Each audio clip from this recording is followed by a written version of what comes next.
Students, हम discuss करेंगे important news के बारे में और उससे रिलेटेड जो इन्फॉर्मेशन है हमारे यूपीएससी के एग्जाम के पर्सपेक्टिव से इम्पोर्टेंट, उसको हम यहाँ पे डिस्कस करेंगे। फर्स्ट न्यूज़ है स्टूडेंट गवर्नर पोस्ट के रिगार्डिंग में। आप देखिए कि काफ़ी कुछ स्टेट्स के अंदर में जो गवर्नर की पोस्ट है वो कंटिन्यूस कंट्रोवर्सी के अंदर है, चाहे वो पंजाब की बात हो, तमिलनाडु और केरल की बात हो या वेस्ट बंगाल की। गवर्नर का जो कोऑपरेशन है आपको नहीं देखने के लिए मिलता है स्टेट गवर्नमेंट के साथ में। और कुछ स्टेट्स के द्वारा रिसेंटली सुप्रीम कोर्ट के अंदर भी अप्रोच किया गया था कि गवर्नर के द्वारा जो स्टेट असेंबली के जो बिल्स हैं उनको असेंट है वो प्रोवाइड नहीं किया जाता है टाइम बाउंड मैनर के अंदर में। तो अगर हम तमिलनाडु स्टेट असेंबली के पर्सपेक्टिव से इस न्यूज़ को डिस्कस करें तो आप देखिए कि तमिलनाडु का जो स्टेट असेंबली है उनके द्वारा जो बिल्स है उसको यहाँ पे सेंड किया गया था। तमिलनाडु स्टेट असेंबली के द्वारा जो बिल्स है उसको सेंड किया गया था गवर्नर के पास में। गवर्नर के द्वारा जो अपना असेंट है वो नहीं दिया गया, अपना असेंट विद होल्ड किया गया है उन बिल्स के रिगार्डिंग में। बिल्स आप देखिए कि बिल्स यहाँ पे बेसिकली जो नीट का एग्जामिनेशन है, मेडिकल का जो कॉलेज है उसके अंदर एंट्री के रिगार्डिंग में जो नीट का एग्जामिनेशन है उसके रिगार्डिंग में कुछ बिल्स थे यहाँ पे। कुछ बिल्स यहाँ पे जो गवर्नर को जो चांसलर का जो पोजीशन है वो दिया जाता है, तो स्टेट के द्वारा जो भी यहाँ पे यूनिवर्सिटी हैं जिनको रन किया जाएगा वहाँ पे जो गवर्नर को चांसलर के रूप में रिमूव करने के रिगार्डिंग में कुछ बिल्स थे जिनको यहाँ पे जो असेंट है उसको विद होल्ड किया गया है गवर्नर के द्वारा। तो बेसिकली आपको जो गवर्नर पोस्ट के बारे में कुछ इन्फॉर्मेशन पता होनी चाहिए। उनका जो असेंट का जो राइट है, कौन से आर्टिकल के अंदर जो असेंट का राइट है वो मेंशन है, उसके बारे में आपको पता होना चाहिए। सबसे पहले अगर हम बात करें स्टूडेंट्स गवर्नर पोस्ट के बारे में, तो इंडिया के अंदर जो स्टेट्स के जो गवर्नर हैं उनका जो अपॉइंटमेंट है वो यहाँ पे सेंटर के द्वारा किया जाता है। सेंट्रल गवर्नमेंट के द्वारा जो पर्सन्स हैं उनको चूज किया जाता है और उन्हीं का जो अपॉइंटमेंट है वो देखने के लिए मिलता है आपको स्टेट के अंदर में। तो ये बेसिकली जो ये प्रोसेस है गवर्नर का जो appointment by the central government, ये जो प्रोसेस है ये हमने कहाँ से कैरी किया है हमारे कॉन्स्टिट्यूशन के अंदर में। तो आपको इस प्रोसेस के बारे में पता होना चाहिए कि जो कनाडा नाम का जो कंट्री है, कनाडा का जो कॉन्स्टिट्यूशन है वहाँ से हमने इसको कैरी किया है इस प्रोसेस को कि गवर्नर का जो अपॉइंटमेंट है वो सेंटर के द्वारा किया जाएगा, सेंटर के द्वारा उसको अपॉइंट किया जाएगा। तो बेसिकली आपको ये इन्फॉर्मेशन पता होनी चाहिए। इसके अलावा स्टूडेंट्स अगर आपको ये नहीं पता है तो पॉलिटी का एक काफ़ी फेमस बुक है लक्ष्मीकांत में जाके आप चैप्टर नंबर 3 में एक टेबल दिए हुए हैं। चैप्टर नंबर 3 में टेबल है कि इंडियन कॉन्स्टिट्यूशन के अंदर में कौन कौन से जो प्रोसेस हैं हमने दूसरे कंट्रीज से कैरी किया है, उनसे हमने बेसिकली हमारे जो नीड के अकॉर्डिंग उनको यहाँ पे हमारे कॉन्स्टिट्यूशन के अंदर इम्प्लीमेंट किया। तो वो टेबल आपको बेसिकली पता होना चाहिए गवर्नर का पोस्ट के रिगार्डिंग में। नेक्स्ट अगर हम बात करें अगर गवर्नर का जो असेंट का पावर है उसके बारे में भी आपको पता होना चाहिए कि हमारे कॉन्स्टिट्यूशन का जो आर्टिकल 200 है, 200 के थ्रू यहाँ पे गवर्नर को जो असेंट की जो पावर है वो दी गई है स्टेट असेंबली बिल्स के रिगार्डिंग में। तो आप देखिए कि गवर्नर के द्वारा स्टेट असेंबली बिल्स के अंदर में क्या क्या काम किया जाएगा। यहाँ पे गवर्नर के द्वारा बेसिकली अपना कोई भी बिल वहाँ पे आता है तो अपना जो असेंट है वो उसको ग्रांट किया जाएगा, असेंट उसको दिया जाएगा। या हो सकता है कि उनके द्वारा अपना जो असेंट है उसको विद होल्ड कर लिया जाए, अपना जो असेंट है उसको विद होल्ड कर दिया जाए, या अपना जो यहाँ पे जो बिल्स है उसको रेफर कर दिया जाए। किसको रेफर कर दिया जाए? प्रेसिडेंट को रेफर कर दिया जाए। अगर हम बात करें यहाँ पे गवर्नर के द्वारा जो बिल्स है उनको यहाँ पे रिटर्न भी किया जा सकता है वापस से स्टेट असेंबली को। बट अगर स्टेट असेंबली के द्वारा वापस से उनको पास करके दोबारा से उनको पास करके सेंड किया जाता है गवर्नर के पास में, तो गवर्नर को जो अपना असेंट है वो देना होगा। This is all the information related to the governor post. इसके अलावा आपको यहाँ पे बेसिक इन्फॉर्मेशन ये भी होनी चाहिए कि क्या गवर्नर सभी जो जितनी भी स्टेट की यूनिवर्सिटीज़ हैं उनके चांसलर के रूप में काम करते हैं या नहीं करते, इसके बारे में आपको इन्फॉर्मेशन होनी चाहिए। आप देखिए कि रिसेंटली हमने एक यूनिवर्सिटी है विश्व भारती यूनिवर्सिटी, एक यूनिवर्सिटी है विश्व भारती यूनिवर्सिटी, ये कहाँ पे सिचुएटेड है? आप देखिए कि हमने एक प्लेस के बारे में डिस्कस किया था वेस्ट बंगाल के अंदर में, जो शांति निकेतन का जो टाउन है बीरभूम डिस्ट्रिक्ट के अंदर में। वेस्ट बंगाल के अंदर जो बीरभूम डिस्ट्रिक्ट है वहाँ पे एक टाउन है शांति निकेतन, जिसको यूनेस्को का हेरिटेज साइट के रूप में रिकॉग्नाइज किया गया है रिसेंटली। रविंद्रनाथ टैगोर के द्वारा उस टाउन को बनाया गया था। पहले उनके जो फादर हुआ करते थे देवेंद्रनाथ टैगोर, उनके द्वारा एक आश्रम बनाया गया था वहाँ पे शांति निकेतन के रूप में। और वहाँ पे वो जो टाउन है वो डेवलप हुआ। वहाँ पे 1921 के समय में जो यूनिवर्सिटी है उसको भी डेवलप किया गया रविंद्रनाथ टैगोर के द्वारा। अभी आप देखिए कि यूपीएससी का जो मेंस है उसको हमने रीड किया, यूपीएससी का जो मेंस है उसका पेपर आपने देखा होगा 2023 का। तो उस मेंस के पेपर के अंदर भी ये क्वेश्चन है वो पूछा गया था कि बेसिकली जो यहाँ पे क्या क्या कंट्रीब्यूशन है जो रविंद्रनाथ टैगोर हैं उनकी क्या क्या कंट्रीब्यूशन है एजुकेशन के रिगार्डिंग में, नेशनलिज्म के रिगार्डिंग में। तो ऐसे क्वेश्चंस आपको बेसिक इन्फॉर्मेशन होनी चाहिए। तो ये जो विश्व भारती यूनिवर्सिटी है जो वहाँ पे वेस्ट बंगाल के अंदर सिचुएटेड है, उसके चांसलर के रूप में कौन काम करते हैं, क्या हमारे जो इंडियन प्राइम मिनिस्टर हैं वो उसके चांसलर हैं, इसके बारे में आपको इन्फॉर्मेशन होनी चाहिए। आप ये कमेंट सेक्शन के अंदर में बताना। तो ये हमने गवर्नर पोस्ट के बारे में रीड किया, बिल्स के बारे में रीड किया, गवर्नर की जो पावर है आर्टिकल 200 के अंडर में। इसके अलावा जो गवर्नर की पोस्ट है जिसका अपॉइंटमेंट सेंटर के द्वारा किया जाता है, ये हमने कनाडा से कैरी आउट किया है हमारे कॉन्स्टिट्यूशन में। नेक्स्ट अगर हम बात करें स्टूडेंट्स, उत्तरकाशी के अंदर जो टनल का जो क्राइसिस हुआ है उसी की रेस्क्यू प्रोसेस के बारे में है। कल हमने इसको रीड किया था कि वहाँ का जो रेस्क्यू प्रोसेस है उसको रोका गया है। उसके बिहाइंड के रीजन ये हैं कि जो टनल है वो यहाँ पे और भी ज़्यादा कोलैप्स हो सकती है, जिसके अंदर जो वर्कर्स हैं जो लास्ट संडे को उस वहाँ पे जो फंसे हुए हैं उस टनल के अंदर में, तो उनको रेस्क्यू करने में डिफ़िकल्टी हो सकती है या उनको कोई ना कोई जो नुकसान है हो सकता है। इस वजह से उस रेस्क्यू प्रोसेस को रोका गया था। अभी उस रेस्क्यू प्रोसेस को यहाँ पे वर्टिकल वे में कंप्लीटली जो ड्रिल है वो किया जाएगा और उन वर्कर्स को वहाँ से रेस्क्यू किया जाए। आप देखिए कि हमारे जो हिमालयन स्टेट्स हैं वो काफ़ी ज़्यादा फ्रेजाइल है, काफ़ी ज़्यादा फ्रेजाइल है। 2023 का जो इनिशियल मंथ है उसके अंदर भी हमने देखा था कि कैसे उत्तराखंड के अंदर एक डिस्ट्रिक्ट है जोशीमठ, उत्तराखंड के अंदर एक डिस्ट्रिक्ट है जोशीमठ, वो वहाँ का जो पॉपुलेशन प्रेशर है, वहाँ का जो टोपोग्राफी है उसकी वजह से लैंड सब्सिडेंस का जो इश्यू है वो देखने के लिए मिला था। स्टूडेंट्स इसी उत्तराखंड के रिगार्डिंग में आप देखिए कि जो कंस्ट्रक्शन एंड डिमोलिशन का जितना भी एक्टिविटीज़ हैं उनको अबोलिश करने की बात की गई थी 2013 में जब वहाँ पे फ्लड का जो क्राइसिस हुआ। तो आप देखिए कि 2013 के उस क्राइसिस के बारे में बाद में एक कमेटी बनी थी, कमेटी का नाम है Ravi Chopra committee. Ravi Chopra committee came into the existence और रवि चोपड़ा कमेटी के द्वारा बताया गया है कि जो भी कंस्ट्रक्शन की जो एक्टिविटीज़ हैं, जो भी ऐसी एक्टिविटीज़ हैं जो हिमालयन जो फ्रेजाइल इकोसिस्टम है उसको डिस्टर्ब करती हैं, तो उनको रोकने की ज़रूरत है। वहाँ पे जो सेफ लाइवलीहुड के रिगार्डिंग में या वहाँ के जो पर्सनस हैं उनकी सेफ्टी के रिगार्डिंग में।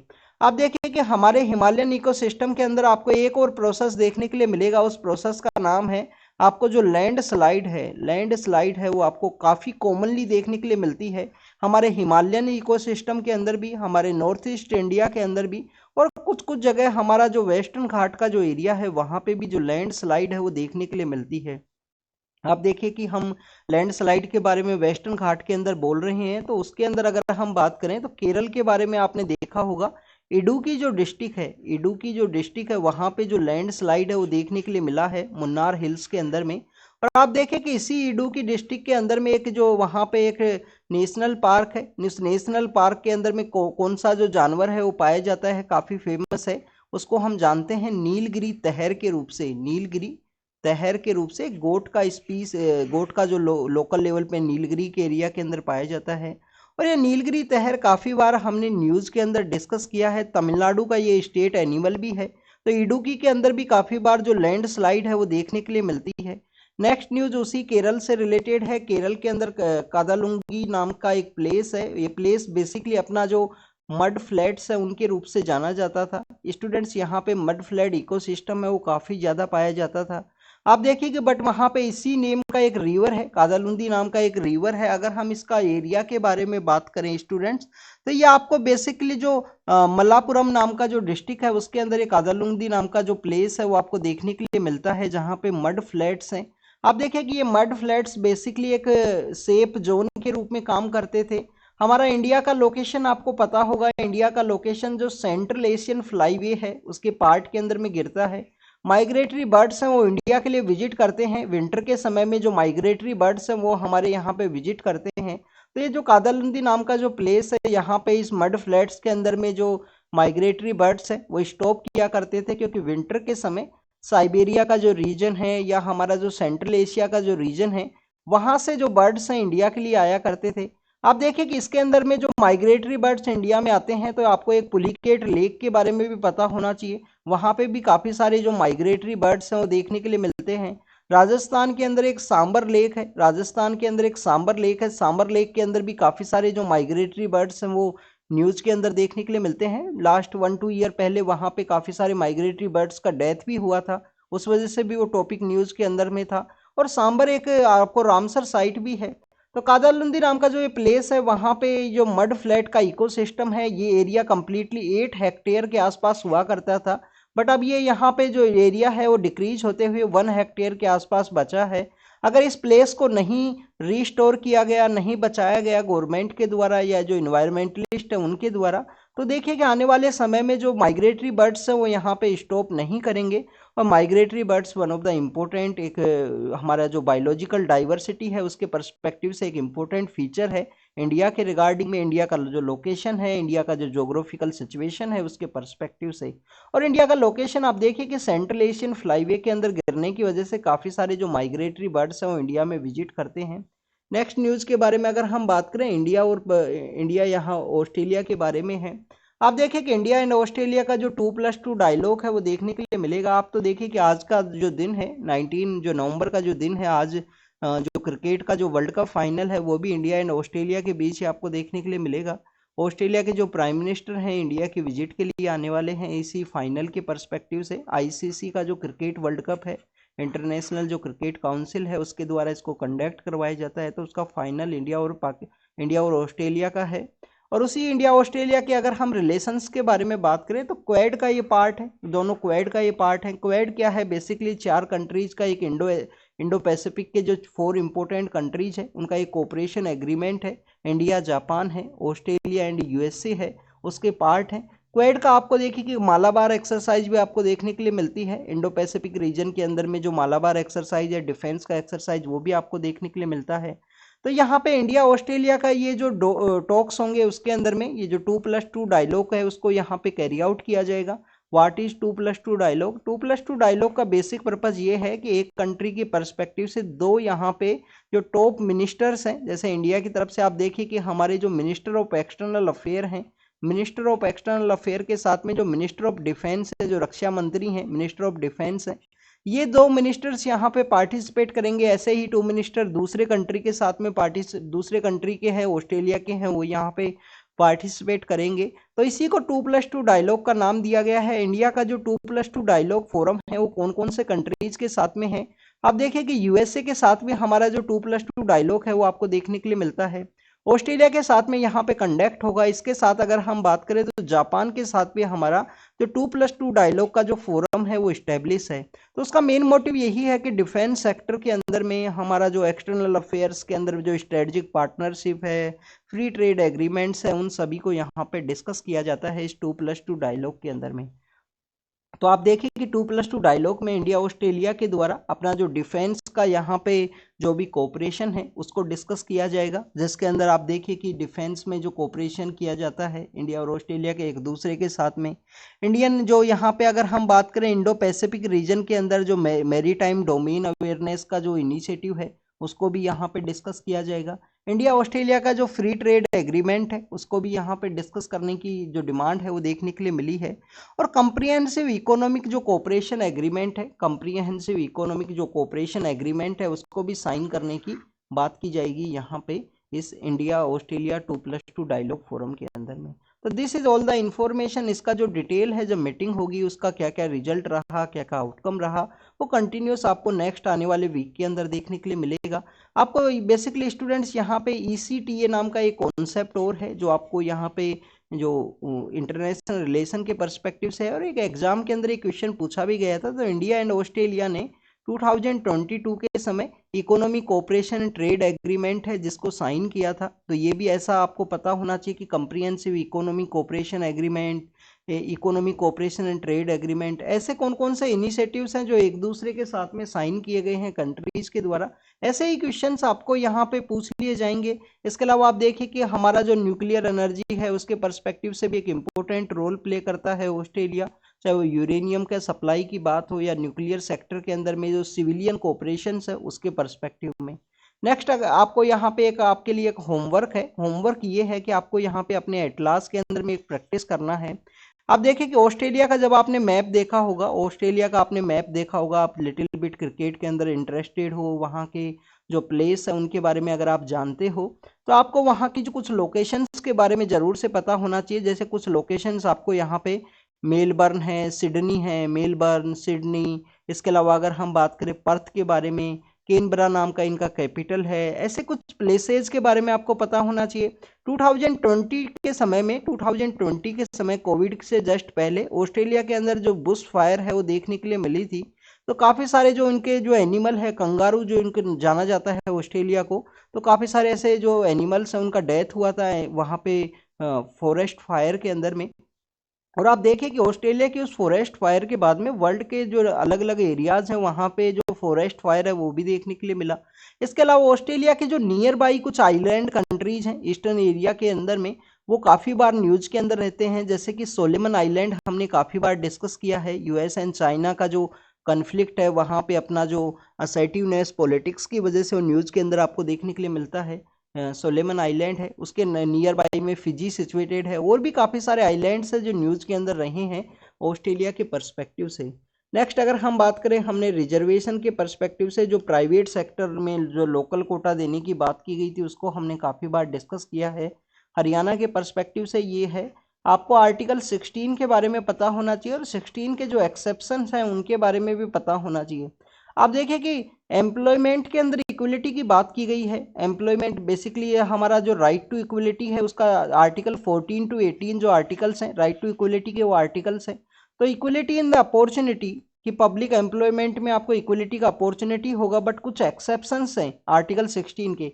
एक तो लोकल लेवल का कुछ एक्सेप्शंस है कि लोकल लेवल के ऊपर में यहाँ पे जो लोकल रेजिडेंट्स के पर्सपेक्टिव से जो कानून है उनके पर्सपेक्टिव से आप यहाँ पे एक एक्सेप्शन आपको देखने के लिए मिलेगा। एक आप देखिए कि कुछ रिलीजियस डिनोमिनेशन है, जैसे मान सपोज कीजिए किसी डिपार्टमेंट के अंदर में वर्शिप के पर्सपेक्टिव से यहाँ पे काजी का जो पोस्ट है वो खाली है, काजी का पोस्ट खाली है। उनके द्वारा नोटिफिकेशन रिलीज किया गया, नोटिफिकेशन के अंदर बताया गया कि मुस्लिम कम्युनिटी से वो बिलोंग करना चाहिए। बेसिकली अगर काजी या इस तरीके से कोई भी पोस्ट है जिनके द्वारा रिलीजियस डिनोमिनेशन का पोस्ट है, चाहे वो यहाँ पे हिंदुइज्म के पर्सपेक्टिव से जो पूजा करने वाले जो पर्सन है उनका वो पोस्ट का यहाँ पे खाली हो, तो उसी का यहाँ पे जो एंट्री की जाएगी उसके अंदर किसी दूसरे कम्युनिटी से, दूसरा जो रिलीजन है उससे बिलोंग करने वाले पर्सन को एंट्री नहीं की जाएगी। तो रिलीजियस डिनोमिनेशन भी एक एक्सेप्शन देखने के लिए मिलता है। रेजिडेंस भी आपको एक एक्सेप्शन है वो देखने के लिए मिलेगा आर्टिकल 16 का, उसके बारे में आपको इन्फॉर्मेशन होनी चाहिए। प्रेजेंट समय में हरियाणा के अंदर जो गवर्नमेंट है, हरियाणा के अंदर जो गवर्नमेंट है वहाँ पे जो अलायंस का गवर्नमेंट है, तो वहाँ पे अलायंस के अंदर जो पॉलिटिकल पार्टी है जिसको हम जेजेपी के नाम से जानते हैं, वो पॉलिटिकल पार्टी का इलेक्शन के अंदर एक मैंडेट था कि यहाँ पे जो लोकल लोगों को जो काफ़ी सारी जो एमएनसीज हैं हरियाणा के अंदर में, आप देखिए गुरुग्राम के अंदर जो एमएनसी हैं और काफ़ी कुछ ऐसे एरियाज़ के अंदर में जो एमएनसी हैं या इंडस्ट्रीज भी हैं। इंडस्ट्रीज़ के अगर हम पर्सपेक्टिव से बात करें हरियाणा का, तो आप देखिए कि दिल्ली को उन्होंने जो 80% एरिया का है वो कवर किया गया है दिल्ली का। तो आप देखिए हरियाणा के अंदर जो फरीदाबाद है, फरीदाबाद के अंदर आपको इंडस्ट्रीज हैं, लोकल इंडस्ट्रीज वो देखने के लिए मिलती हैं। सॉफ्टवेयर इंडस्ट्री आपको यहाँ पे गुरुग्राम के अंदर देखने के लिए मिलेगी। पहले इसका नाम गुड़गांव हुआ करता था, बट जो ऋषि द्रोणाचार्य हैं जिनके द्वारा पांडव पर्सन्स को जो वहाँ पे जो स्किल्स सिखाई गई थी, चाहे उस समय की जो वॉरफेयर टेक्निक्स हैं या प्रेजेंट समय की टेक्निक्स के साथ में आप ऐड कर सकते हो, उनकी कोचिंग हुआ करती थी, मीन्स उनका सिखाया जाता था वहाँ पे गुरुग्राम के अंदर में। तो उसको गुड़गांव को गुरुग्राम का नाम चेंज किया गया। इसके अलावा देखिए गुड़गांव के अंदर में जो सॉफ्टवेयर इंडस्ट्रीज आपको काफ़ी कुछ देखने के लिए मिलती हैं, रियल एस्टेट सेक्टर है। इसके अलावा एक बहादुरगढ़ नाम का जो सिटी है वो भी यहाँ पे लोकल इंडस्ट्रीज के लिए काफ़ी कुछ फेमस है हरियाणा के अंदर। तो this is all the information related to Haryana, कैसे वहाँ पे इंडस्ट्रीज हैं उसका डेवलपमेंट है। काफ़ी सारे जो बाहर के जो माइग्रेशन है वो देखने के लिए मिलता है। हरियाणा से आउटसाइड से जो लोग हैं जॉब के रिगार्डिंग में वहाँ पे माइग्रेट करते हैं। नेक्स्ट आप देखिए हमारे प्रेसिडेंट मैम के द्वारा एक स्टेटमेंट दिया कि सस्टेनेबल जो फ्यूल है वो इम्पोर्टेंट है। आप देखिए कि फ्यूल का जो इम्पोर्टेंस है वो आपको पता होना चाहिए। अगर हम हमारे अर्बन एरियाज़ के पर्सपेक्टिव से ही बात करें, तो हमारे अर्बन एरियाज़ के अंदर जो पोल्यूशन आपको देखने के लिए मिलता है, अर्बन सिटीज़ के अंदर जो पोल्यूशन देखने के लिए मिलता है, ये भी एक आपको व्हीकलर जो पोल्यूशन है उसका एक आउटकम के रूप में, उसका एक जो कंट्रीब्यूशन है व्हीकल्स का, जो एमिशन है उसकी वजह से भी देखने के लिए मिलता है, कुछ इनका भी कंट्रीब्यूशन आपको देखने के लिए मिलेगा। तो आप देखिए कि सस्टेनेबल अगर फ्यूल होगा तो व्हीकुलर जो पोल्यूशन है वो भी यहाँ पे डिक्लाइन करेगा। प्रेजेंट समय की जो डिमांड है उसके अकॉर्डिंग सस्टेनेबल जो फ्यूल है वो होना चाहिए। जो अगर हम बात करें बायोफ्यूल के बारे में, इथेनॉल ब्लेंडिंग के बारे में अगर हम बात करें, तो this is all the information जो आपको यहाँ पे जानकारी होनी चाहिए हमारे यूपीएससी के एग्जाम के पर्सपेक्टिव से। आप देखिए कि बायोफ्यूल के अंदर भी आपको जनरेशन 1 एंड जनरेशन जो 2 है उनके बारे में जानकारी होनी चाहिए कि बायोफ्यूल 1 कहाँ है, 2 कौन सा है, 3rd कौन सा है, इन सभी के बारे में। एक आपको एक और जानकारी होगी कि फ्लक्स फ्यूल व्हीकल नाम के जो व्हीकल्स हैं वो भी एग्जिस्टेंस के अंदर में आएंगे। What is flux fuel vehicle? कि ऐसा व्हीकल जिनके द्वारा पेट्रोल, डीजल एंड गैसोलीन का जो अलग अलग डिफरेंट टाइप के जो फ्यूल्स हैं उनके ऊपर में वो वर्क करें, उसको फ्लक्स फ्यूल व्हीकल के रूप से हम जानते हैं।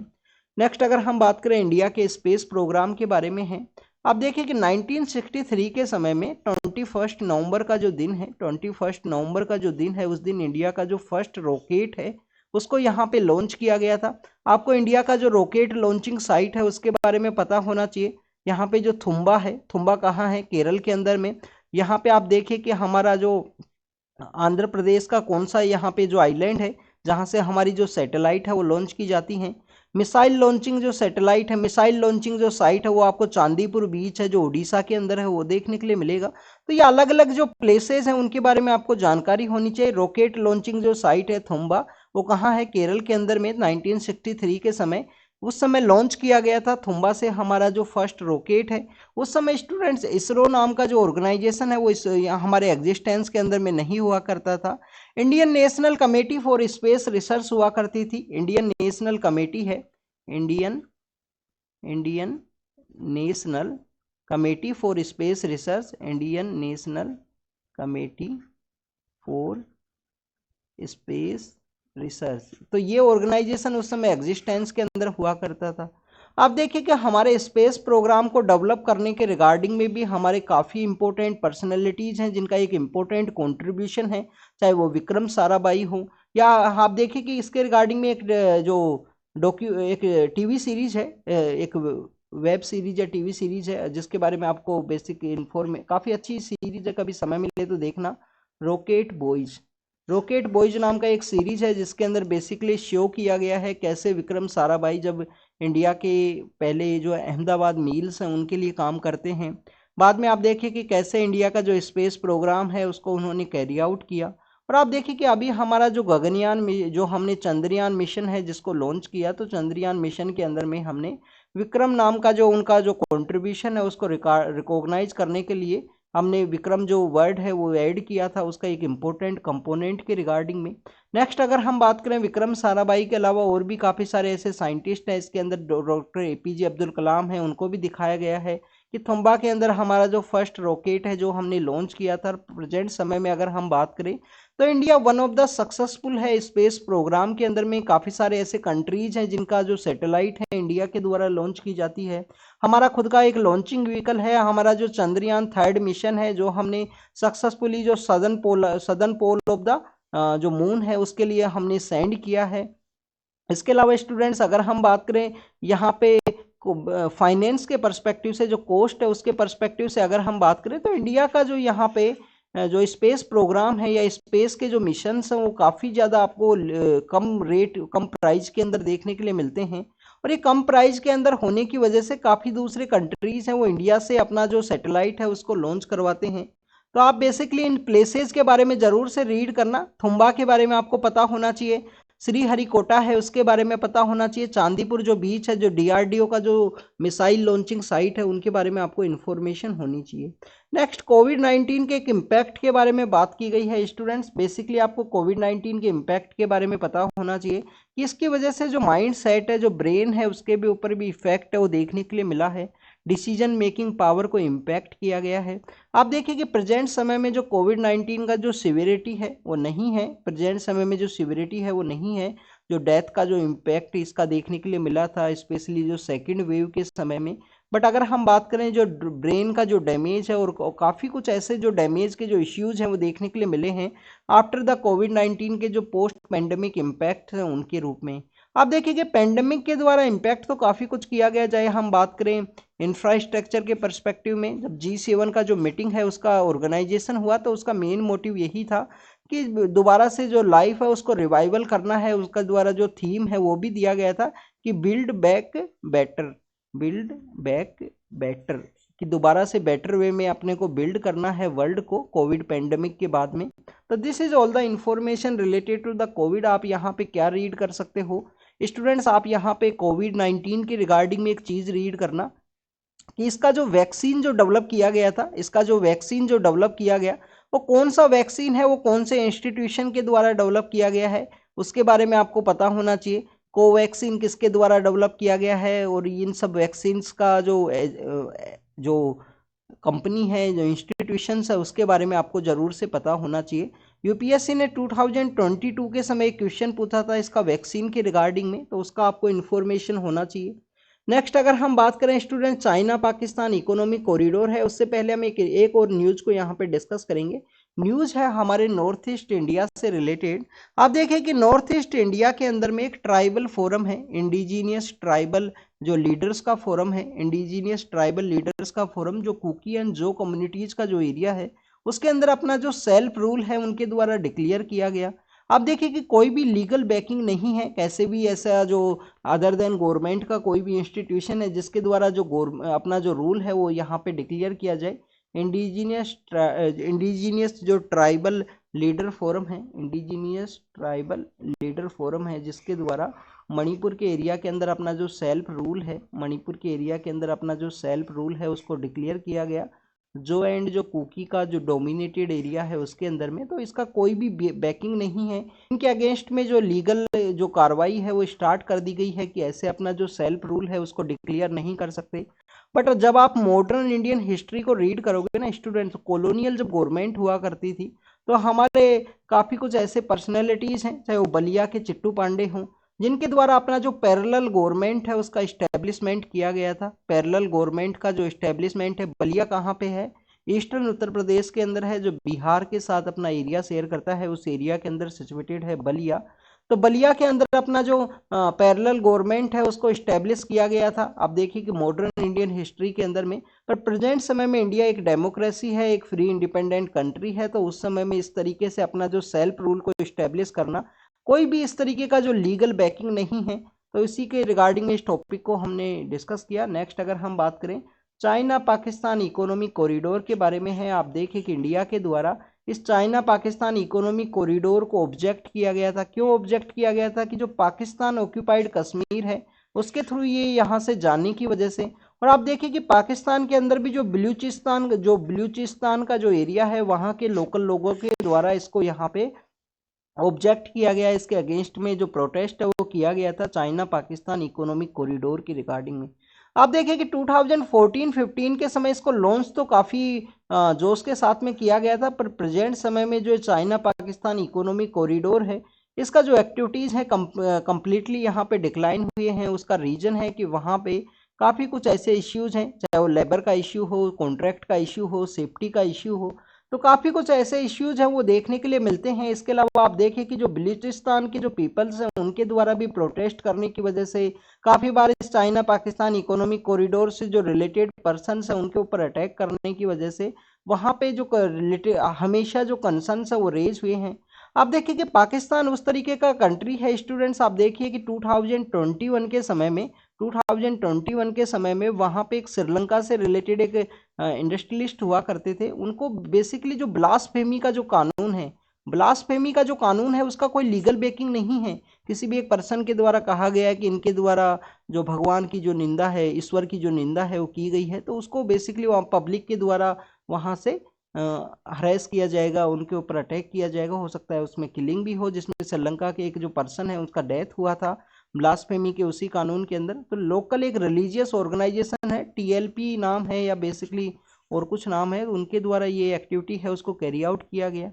एक ब्लास्फेमी से रिलेटेड आसिया बीबी का भी केस है। आसिया बीबी जो काफ़ी फेमस केस है, उसके जो पर्सन है उसको रिगार्डिंग में, आसिया बीबी को रिलीज करने के रिगार्डिंग में एक गवर्नर हुआ करते थे सलमान तसीर, उनको बेसिकली इस वजह से उनके बॉडीगार्ड के द्वारा गोली मार दी गई थी कि उनके द्वारा इस तरीके का स्टेटमेंट दिया गया कि उनका जो आसिया बेबी है उसको रिलीज कर देना चाहिए, उनके द्वारा कोई भी ब्लास्फेमी है वो नहीं किया गया था। तो आप देखिए कैसा रिलीजियस लाइन के ऊपर डिवाइड है completely country. This is all the information related to the China Pakistan economic corridor. Pakistan के अंदर कितने स्टेट्स हैं स्टूडेंट? 5 स्टेट्स आपको देखने के लिए मिलते हैं। प्रेजेंट जो स्टेट है उसको एक को अभी 2020 के समय क्रिएट किया गया था, ओरिजिनली 4 स्टेट हुआ करते थे वहाँ पे। तो आप देखिए कि 4 स्टेट्स का एरिया है। पाकिस्तान जो ऑक्यूपाइड कश्मीर है उसके थ्रू एक प्रोजेक्ट है वो कैरी आउट होता था, बेल्ट एंड रोड इनिशिएटिव का पार्ट है। ग्वादर पोर्ट है उसको यहाँ पे डेवलप किया गया था।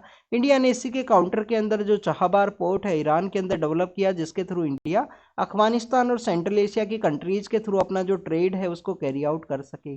नेक्स्ट यहाँ पे म्यांमार के रिगार्डिंग में है। आप देखें कि म्यांमार से काफ़ी सारे ऐसे पर्सन है जो हमारे मिजोरम के अंदर में ट्रेवल किए हैं। मिजोरम का जो एक डिस्ट्रिक्ट है, डिस्ट्रिक्ट का अगर हम एरिया के बारे में बात करें तो जोखावतर नाम का एरिया है जो चंबल डिस्ट्रिक्ट के अंदर आपको देखने के लिए मिलता है। तो उसके अंदर जो चीन जो स्टेट्स है उससे काफ़ी सारे जो लोग हैं वो माइग्रेट किए हैं।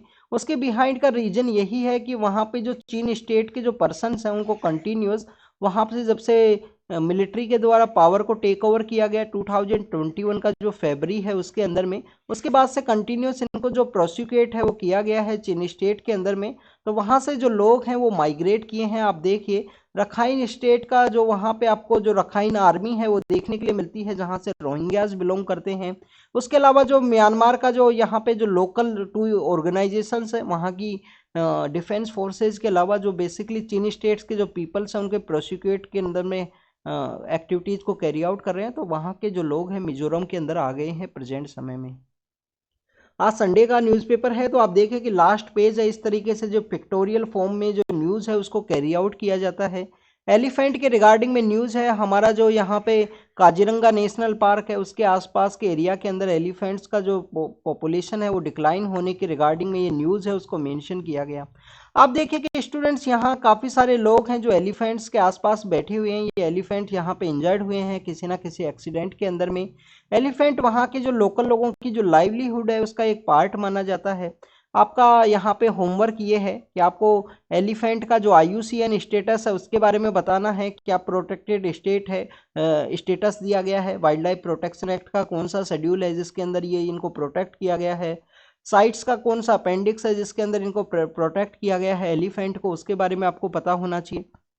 1992 के समय हमारी गवर्नमेंट के द्वारा जो प्रोजेक्ट एलिफेंट है उसको लॉन्च किया गया था स्टूडेंट, और उसी प्रोजेक्ट एलिफेंट के थ्रू जो एलिफेंट्स की जो पॉपुलेशन है उसको प्रोटेक्ट करने की बात की गई। उनकी पॉपुलेशन को यहाँ पे कैसे इंक्रीज किया जा सके। आप देखिए कि एलिफेंट्स को यहाँ पे ह्यूमंस का जो कन्फ्लिक्ट है उसके रिगार्डिंग में, इलीगल जो इनका किलिंग है उसके रिगार्डिंग में एक माइक नाम का जो इनिशिएटिव है उसको भी लॉन्च किया गया था।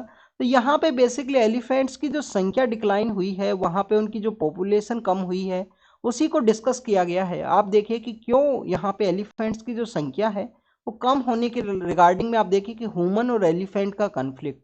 वहाँ पे जो यहाँ पे रेलवे का जो लाइंस है उनका भी इलेक्ट्रिसिटी के साथ में इनका कॉन्टैक्ट होने की वजह से एलिफेंट्स का जो डेथ है वो देखने के लिए मिला है।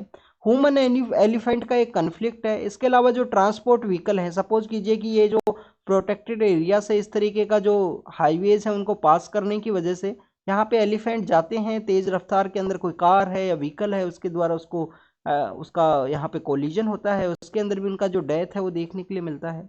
तो this is all the information related to the elephant. आपको IUCN स्टेटस इन सभी के बारे में बताना है। This is all the information related to elephant. सबसे ज़्यादा एलिफेंट की संख्या कहाँ पे है इंडिया में? क्या कर्नाटक के अंदर है या केरला के अंदर है? इसके बारे में आपको इन्फॉर्मेशन होनी चाहिए। तो स्टूडेंट्स ये आज का हमारा न्यूज़पेपर डिस्कशन था जिसको हमने डिस्कस किया। Thank you very much.